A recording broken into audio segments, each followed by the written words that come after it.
আসসালামু আলাইকুম। রিয়াল টক বাংলা, সাথে আছি আমি মাইশা জাহান তৌফা।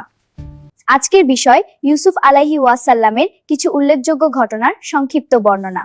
শৈশবে ইউসুফ আলাইহি ওয়াসাল্লাম 11টি নক্ষত্র, সূর্য ও চাঁদকে সিজদা করতে দেখেন।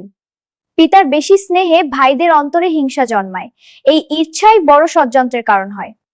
ভাইয়েরা তাকে গভীর কূপে ফেলে দেয়। আল্লাহ তখন থেকেই হেফাজতে রাখেন। এক বাণিজ্য কাফেলা কূপ থেকে তাকে উদ্ধার করে, তাকে মিশরের পথে নিয়ে যাওয়া হয়। ইউসুফ আলাইহিস সালামকে অল্প মূল্যে 10 হিসেবে বিক্রি করা হয়। আল্লাহ কষ্টের মাঝেই কল্যাণ রাখেন। মিশরের আজিজ তাকে নিজ ঘরে আশ্রয় দেন। সেখানে তিনি সম্মান ও জ্ঞান লাভ করেন। আজিজের স্ত্রী তাকে পাপে আহ্বান করেন। ইউসুফ আলাইহিস সালাম আল্লাহর ভয়ে নিজেকে রক্ষা করেন। নির্দোষ হয়েও তাকে কারাগারে পাঠানো হয়। তিনি ধৈর্য ও ঈমান অটুট রাখেন। কারাগারেও তিনি মানুষকে আল্লাহর পথে ডাকেন। নবুয়তের গুণাবলী প্রকাশ পায়। দুই বন্দীর স্বপ্ন সঠিকভাবে ব্যাখ্যা করেন। তার জ্ঞান সবার নজর কাড়ে। মিশরের রাজার স্বপ্নের ব্যাখ্যা দেন। দুর্ভিক্ষ থেকে দেশ রক্ষার উপায় জানান। তার প্রজ্ঞায় মুগ্ধ হয়ে রাজা তাকে দায়িত্ব দেন।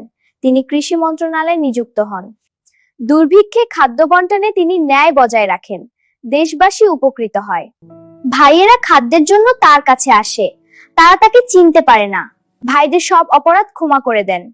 পিতা ইয়াকুব আলাইহিস সালামের সাথে পরিবার পুনর্মিলিত হয়। রিয়াল টক বাংলা শেষ করছি। দেখা হবে অন্য ভিডিওতে। আল্লাহ হাফেজ।